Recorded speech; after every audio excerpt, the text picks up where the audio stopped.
We're continuing on in our mutual journey together through XANDRIA's Theater of Dimensions, having just recognized the earliest two pieces on the album, those being in order of how they've welcomed themselves here, Where the Heart is Home and Deaf to the Holy. And as I noted with our preceding encounter, I do question the mood placement on first approach suspicion of where Forsaken Love will go, because I could see a variety of extremes at play, especially with the way the song is touched on lyrically. A sentimentality and certainly a romanticism that befits XANDRIA's lyrical vision, and is fitting, too, to the conceptual vision that this album is going for. Though, again, the direct narrative, we're going to see that evolve over time. But I wonder tonally how this will be. If it's going to more so be centralized to a ballad voice, or fit on a harder extreme, or maybe be a combination of the two. We're going to find out for ourselves, but just again on temptation, we believe there will be a sufficient aptitude of voice. That's the story to XANDRIA in any number we approach, at least from my opinion, in any era, as we are in the midst of a large survey that we're taking together of exploring XANDRIA's history for different windows, notably from the Manuela Cralera vocal leadership era on, to present day of Amber Ververhees, and now right in the midst of a quite extensive journey and deep dive to Diana von Giersbergen's times of the group. Definitely warranted, I think, based on her own vocal aptitude, and for future directions of consultations upcoming, notably with artist spotlights, and what will be giving Diana von Giersbergen in a much more deliberate focus to other extensive work beyond her XANDRIA time, which this really was a golden era of the group. And I am somebody that, again, is well aware of the mixture of perspective in terms of which placement or which lineup of the group is everybody's favorite within the XANDRIA familiarity wheelhouse. I happen to be, have a footing in all three. And I quite like Manuela Cralera, Diana von Giersbergen, and Amber Ververhees in their own individual ways, but certainly, as XANDRIA credits, they are all quite capable. Diana, though, was a real standout. Another recent addition to my European metal favorites list concerning operatic capable singers, and she really has a good reach to her and vocal command, especially off that last number.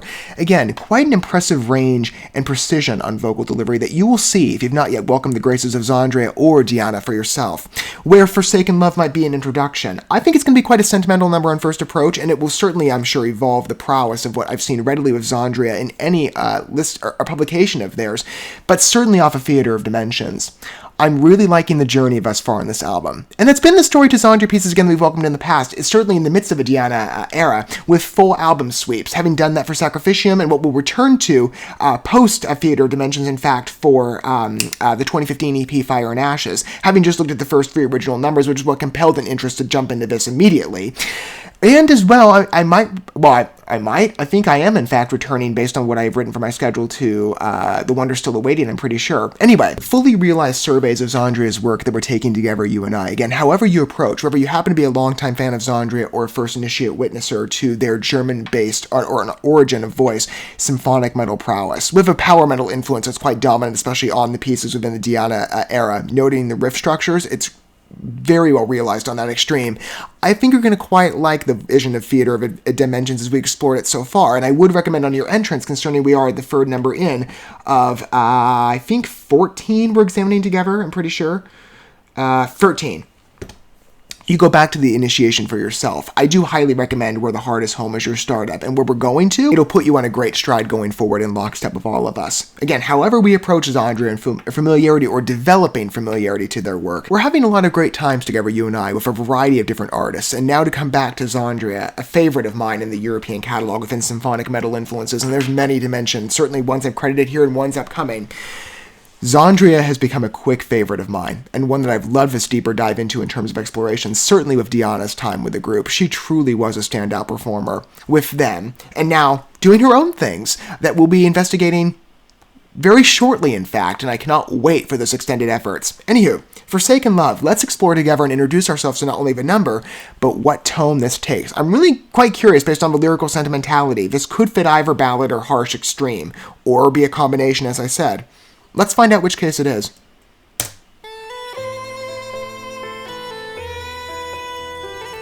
I'm tempted to say ballad, but don't go too fast with XANDRIA numbers again on suspicion of just first album or first song entrance. It might change.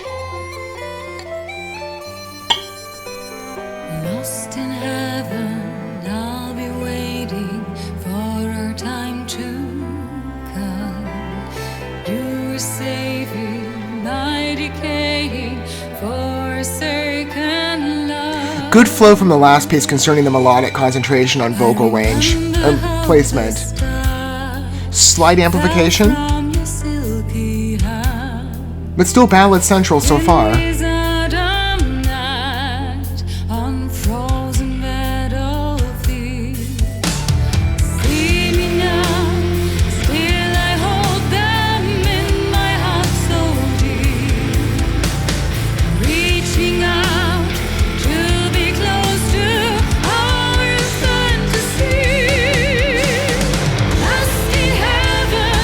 Okay, more dramatic amplification, perfect fantasy conjuring effect. And with the vocal development, it's a really nice tsunami on instrumental and vocal balance.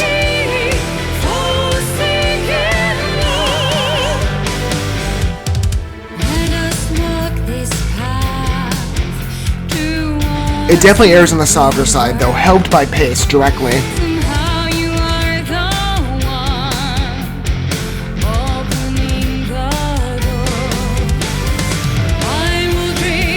I love the added instruments, by the way. Again, speaking of the conceptual side, it really helps.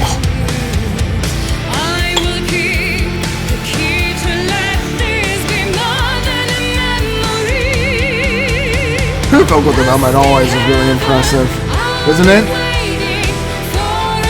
Ever so subtle growths, but incredibly dramatic.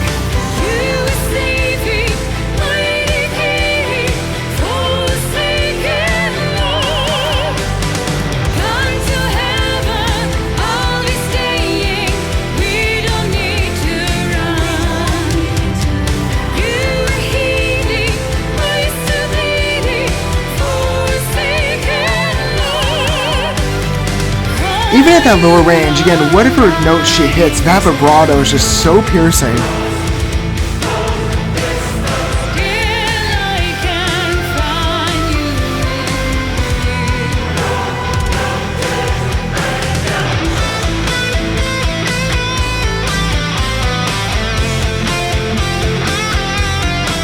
This album definitely initiates on a much more common, subtler note than the last one did. It's not bad though, again, real versatility of symphonic expression and stylization among many different artists, and even within ones. Turn the page, let the tale unfold. That's how it feels walking through this album, doesn't it?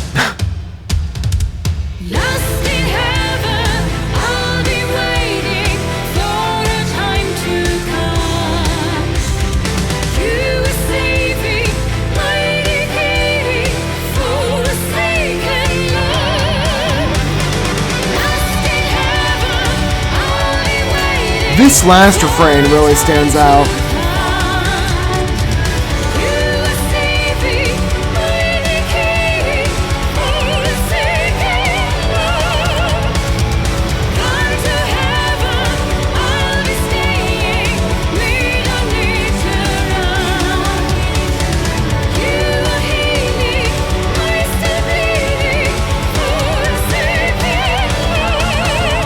That really stands out here, man. Epic closure too for one of the softer extremes. That's really interesting because normally the choir intrusion will end a harder number, at least from what I've noticed. Commonly, at least in regard from some of the pieces off of Sacrificium, I think in particular one of the later ones. Maybe it was one of these pieces, I forget exactly which one it was. Good transitions so far and flow of song lineup within the album. Again, we initiate with Where the Heart is Holy with a good divergence of mood. I think one that, at least on memory, it was a great sensational experience for sure, but I do believe it airs a little more so on the harder extreme versus Deaf to the Holy, where there's a slight, just a slight drop, especially on the vocal presence. That one does carry, again, more of a melodic influence, and that's how we're introduced on this song on First Face. Great development, though, again, on the fantasy cue with added instruments. I think it's a flute I'm hearing. I'm not exactly sure, but again, specific personality and characterization that has been evidenced by XANDRIA before in past numbers, subtly on that cue. Notably, a more of a heightened dominance within an emphasis placed on riffs, and again, dynamic cinematic scoring, cinematic quality. Like, if again, you were to attribute anything that we've witnessed together so far off of Theater of Dimensions to like a movie score, it would just be so synergistic. You wouldn't notice, I think, a dramatic shift. And on voice, Deanna adds so much personality vocally to the number. Again, though, going from the transition between Deaf to the Holy and Forsaken Love. This is one that definitely amplifies the voice, especially with where we're going. And on key, too, it's a good connection to the next piece. There is a really even flow to this, considering Call of Destiny is our latest destination as of the subsequent entry we'll be taking together. And that is our only, I believe, I think it is. Yes, that is the only piece on this record that we're surveying together that is going to be abiding by the reintroduction status, given that I've heard it before. All of these other pieces are fresh witnesses.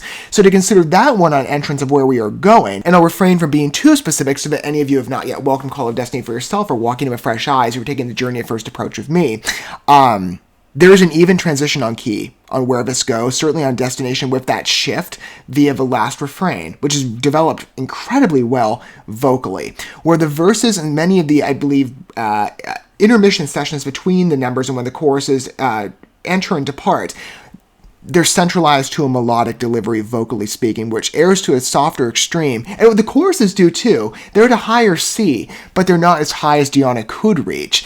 But even there, the vibrato, whatever note she hits, is just so natural. And I will say this again, as I've noted to the credit of Sacrificium, or Fire and Ashes, thus far, what we've explored together, and any piece featuring Diana von Giersbergen in XANDRIA's tenure.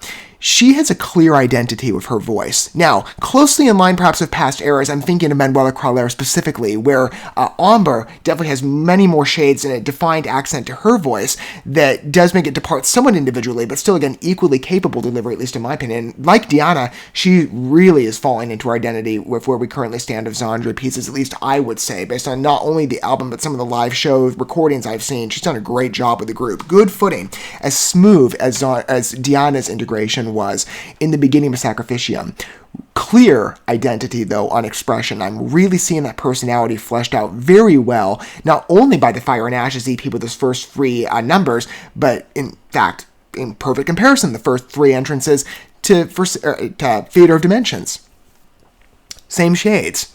Look at how the vibrato is exercised and developed on that last refrain. The way, again, it's centralized to the melodic key, it's still, if it were at a higher note or at this lower range, equally capable, equally proficient on execution. Now, I know Diana, of course, is quite the record in terms of her studies and execution. I've been reading a lot on her background as an artist, and she's definitely taken her time to perfect her craftsmanship, and it speaks for itself. Even just, again, on the second full entry to XANDRIA's work, this really is, again, such an impressive piece as a collection so far of what we've welcomed together. It's a beautiful encounter. Maybe not, again, the earliest survey we're taking in terms of year with Diana's vocal attribution. That, I believe, will be... I'm pretty sure on this. Let me make sure I credit it fairly. Based on release date. Yes, Amygdala from Ex Libris, where we're going to be starting. That was a 2009 entrance where Sacrificium was 2013, I believe. Going by date, 2014.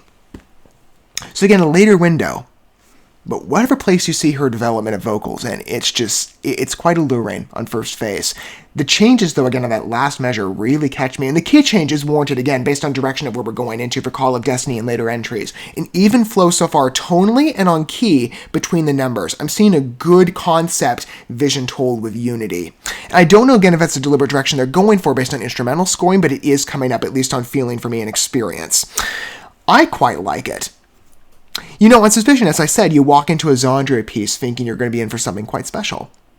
And Theater of Dimensions is evolving to that proficiency of understanding on temptation of what I hope for and what I readily get.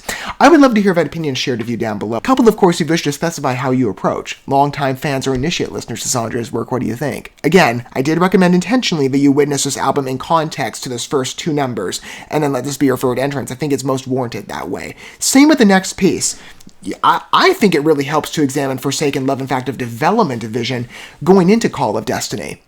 And I can't wait to get to that number on familiarized entrances. That one's got a defined personality. I love it. And it has a visualizer to boot. We have been rather light on those of XANDRIA entrances in the Diana era as it stands, and every encounter is quite welcome. That'll be an impressive number, but to see it staging via Forsaken Love, and what extremes it hits, again, airing towards, I would say, a middle ground space where it initiates on ballad and still centralizes again on a softer face while tapping roots into the aggressive formality and familiarity what XANDRIA readily approaches in their symphonic metal extremes when you consider directly the metal focus. There's a vision to Forsaken Love that's not only developed very well and sentimentally, as I expressed, with the emotions to the song on lyrical craftsmanship, but aided by a great score. Beautiful extremes, and with vocal marriage, it's perfect. It's a fantastic lead-in that does give me a new perspective in context to Theater of Dimensions. The prowess of evolution and feeding into Call of Destiny as one conceptual work. It's quite the journey with Theater of Dimensions, isn't it? A real cinematic, glowing piece, in my opinion. Any entrance you consider, but coupled together, quite an interesting work thus far, with many more entries to get to.